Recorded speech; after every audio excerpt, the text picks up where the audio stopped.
Hey humans, welcome to Read to Me, Matt Dunn. I'm Matt Dunn, and I'm going to read to you. Pride and Prejudice. You know, I say that like you don't know the video title. I mean, it's possible. You could just be on an auto playlist and you could be skipping around. So this tells you that this video is Pride and Prejudice. If you were listening to Frankenstein, you're now in Pride and Prejudice. Pride and Prejudice by Jane Austen with an E. With an E. Chapter 17. So it begins. Elizabeth related to Jane the next day what had passed between Mr. Wickham and herself. Jane listened with astonishment and concern. She knew not how to believe that Mr. Darcy could be so unworthy of Mr. Bingley's regard, and yet it was not in her nature to question the veracity of a young man of such amiable appearance as Wickham. The possibility of his having really endured such unkindness was enough to interest all her tender feelings, and nothing therefore remained to be done but to think well of them both, to defend the conduct of each other, and throw into the account of accident or mistake whatever could not be otherwise explained.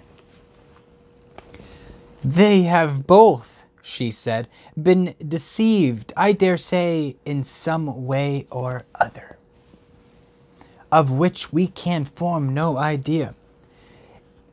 Interested people have perhaps misrepresented each to the other. It is, in short, impossible for us to conjecture the causes or circumstances which may have alienated them, without actual blame on either side. Very true indeed, very true. And now, my dear Jane, what have you got to say in behalf of the interested people who have probably been concerned in the business? Do clear them too, or we shall be obliged to think ill of somebody. Laugh as much as you choose, but you will not laugh me out of my opinion. My dearest Lizzie, do but consider in what a disgraceful light it places Mr. Darcy to be treating his father's favourite in such a manner, one whom his father had promised to provide for. It is impossible. No man of common humanity, no man who had any value of his character could be capable of it. Can his most intimate friends be so excessively deceived in him? Oh, no. Okay, that was I think that was Jane. That was Jane. This is Lizzie now.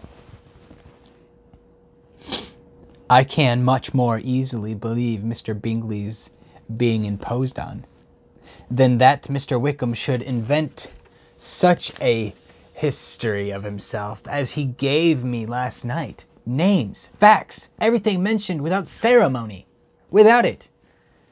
If it be not so, let Mr. Darcy contradict it. Besides, there was truth in his looks.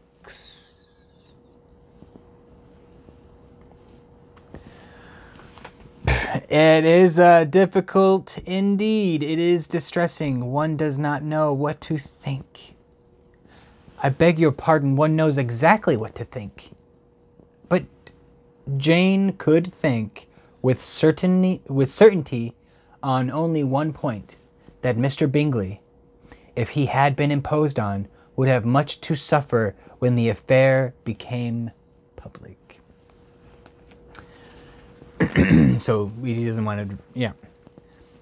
The two young ladies were summoned from the shrubbery where this conversation passed by the arrival of some of the very persons of whom they had been speaking.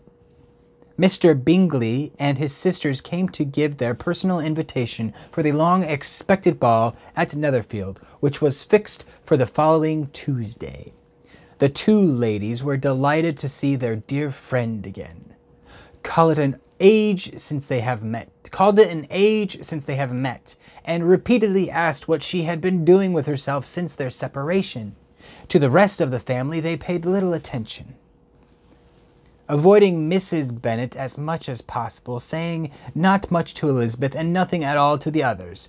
They were soon gone again, rising from their seats with an activity which took their brother by surprise, and hurrying off as eager to escape from Mrs. Bennet's civilities. They're here and they're gone, I guess. The prospect of the Netherfield ball was extremely agreeable to every female of the family. Mrs. Bennet chose to consider it as given in compliment to her eldest daughter, and was particularly flattered by receiving the invitation from Mr. Bingley himself, instead of the ceremonious card. Jane pictured to herself a happy evening in the society of her two friends and the attentions of their brother, and Elizabeth thought with pleasure of dancing a great deal with Mr. Wickham, and seeing of seeing a confirmation of everything in Mr. Darcy's look and behavior. Ooh. Yeah, the happiness anticipated by Catherine and Lydia depended less on any single event or any particular person, for though they each, like Elizabeth, meant to dance half the evening with Mr. Wickham, he was by no means the only partner who could satisfy them. And a ball was, at any rate, a ball. And even Mary could assure her family that she had no disinclination for it. A ball is a ball is a ball. While I can have my mornings to myself, she said, it is enough, I think. It is enough, I think it is, no sacrifice to join occasionally in evening engagements. Society has claims on us all, and I confess myself one of those who consider intervals of recreation and amusement as desirable for everybody. I guess this was Mary, whoever the fuck Mary is. Elizabeth's spirits were so high on the occasion that, though she did not often speak unnecessarily to Mr. Collins, she could not help asking him whether he intended to accept Mr. Bingley's invitation, and if he did, whether he would think it proper to join in the evening's amusement.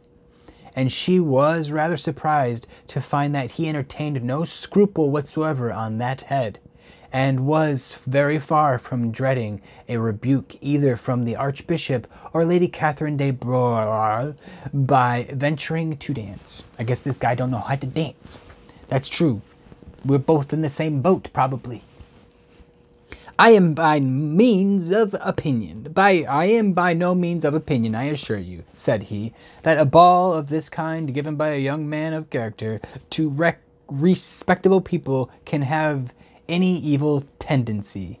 And I am so far from objecting to dancing myself, that I shall hope to be honoured with the hands of all my fair cousins in the course of the evening, and I take this opportunity of soliciting yours, Miss Elizabeth, for the two first dances especially.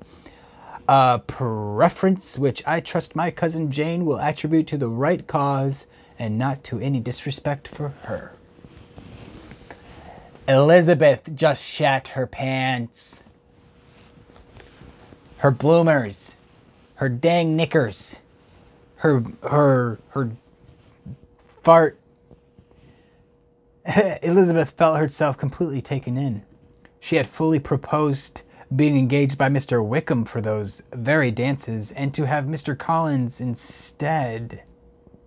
And by those very dances, and to have Mr. Collins instead, her liveliness had been never worse timed.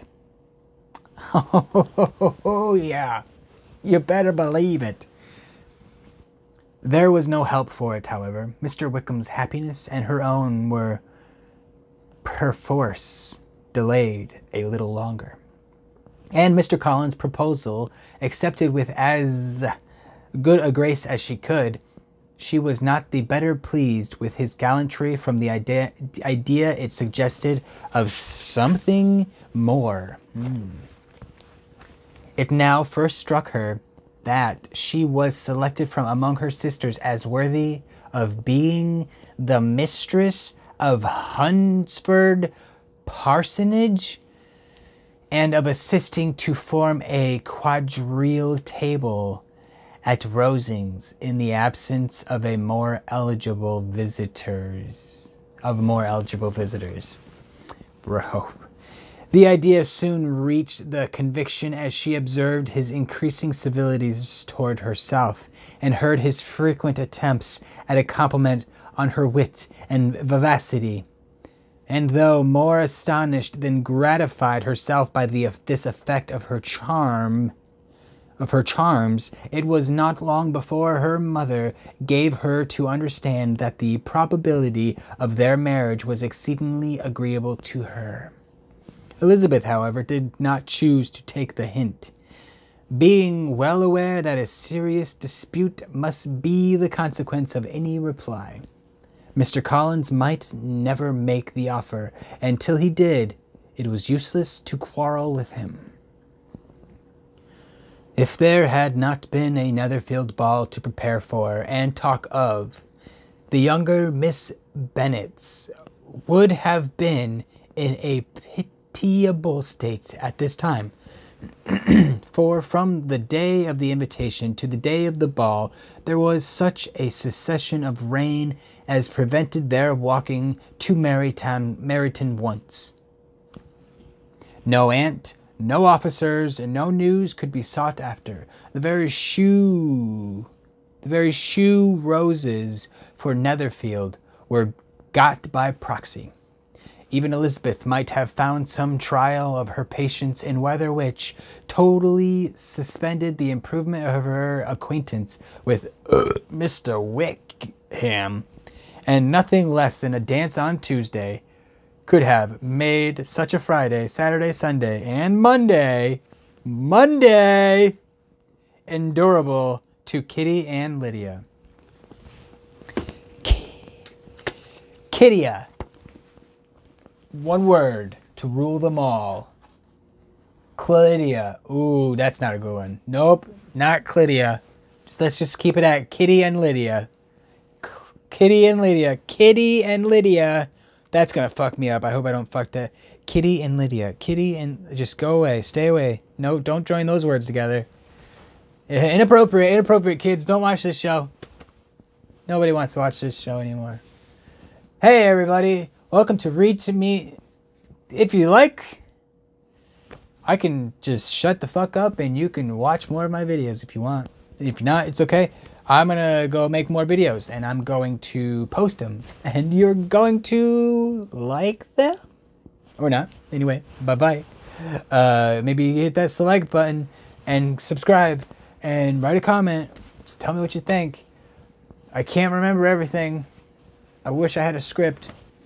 I'm writing these own words. Fuck, I don't know. Anyway, hey, I'll see you tomorrow. Wow, I just ramble. I'm trying to be funny, but it's not, you know? It's not.